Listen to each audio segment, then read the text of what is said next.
Speaker, trainer, author of several books on leadership, including The Relationship Edge, Jerry Acuff. How are you? I'm doing great. Nice to have you on. Nice to be on. Thanks for having me. I can't believe in the 21st century we're talking about really horrible, toxic, incredibly bad bosses. I thought that we're getting better and more educated and hiring self-reliant and securely confident bosses. That's not true. No, it's not true. I mean, the reality is, I think this article I read that said 1% of bosses are psychopaths, which is essentially the same percentage as the population in prison. So I guess as long as we have human beings, we're going to have bad bosses. Yeah, but why do people stay with bad bosses? Golden handcuffs? What's the story? Well, part of it, I think, is golden handcuffs. I think the other part of it is they don't feel like they have any choice. And sort of the job you got is better than, going out and looking for one unless you already have one.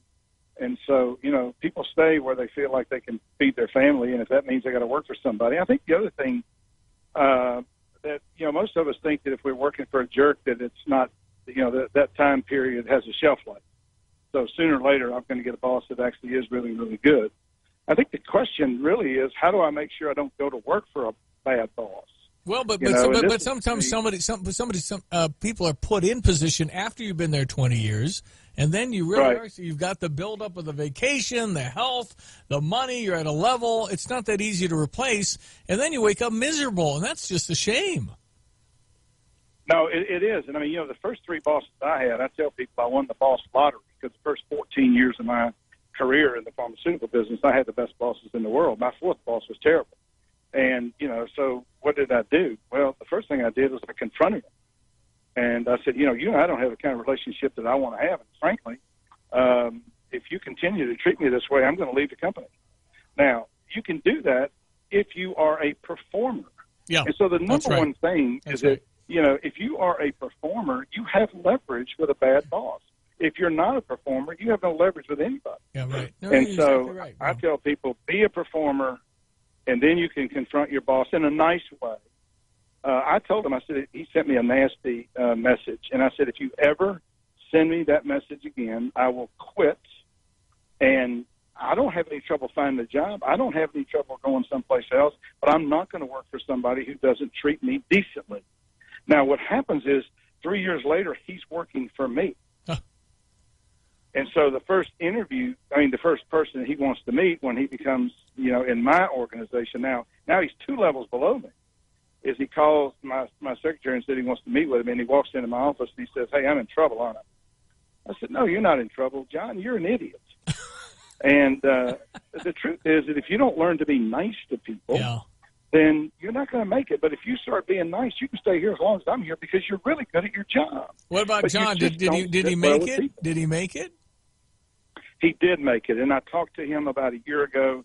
He's, retired, and he was just as nice. But he said, a lot of people didn't like me. I said, well, John, you weren't very likable. Yeah. And I said, I liked you, but I had to sort of, put myself in a position where he felt some vulnerability because he knew that if I had been, leaving the company and I was considered a top performer in our company, it wouldn't look good for him. Moral of the story is have value and bring value and be a performer. And if you do that, look, I tell people, look, The Relationship Edge in Business, the book I wrote, and also have a free ebook at jerryacuff.com on how do you actually conduct a job search. I've also got another one on and these are all free, how do you actually conduct your career so that you can be a huge success at work. But I tell people, you need 2 things to ensure that you will always have a job. Number 1, you need to be great at whatever you do. And number 2, you need to have a network that will help you when you need a job. Yep. Most people are good at one, not so good at the other. You got to be good at both. JerryAcuff.com. That's it. JerryAcuff.com. Great advice, Jerry. And don't be scared by the picture. Don't be scared by the picture. Oh, now I'm you really if you look at me, if you look at that guy, you might say, I'm not sure I want to learn from that. You probably look like The Rock, don't you? No, actually, I look like I don't want to tell you what I look like, but it ain't pretty. Oh, come on, Jerry. You're beautiful. All of us are beautiful in God's eyes. Come on. You're beautiful, God's child. What's he look like? I don't know. All I see is pictures of his book. All right, we're looking at pictures of your book right now. Now we're trying. Now you have great tease, though, Jerry. Excellent work. Because now everybody's going to look at what you look like. Jerry, Acuff, Jerry Acuff. Good advice, buddy. I appreciate your time. Hey, thank you for having me. My pleasure. Jerry Acuff, who is a speaker and trainer. He's just a normal-looking kind of guy. Yeah. Well, that's good. A good tease. Get us a look. Made you look. Made you look. Well, listen, it's really life is ups and downs and tough and challenges, and there's a lot of things out there. We all know that.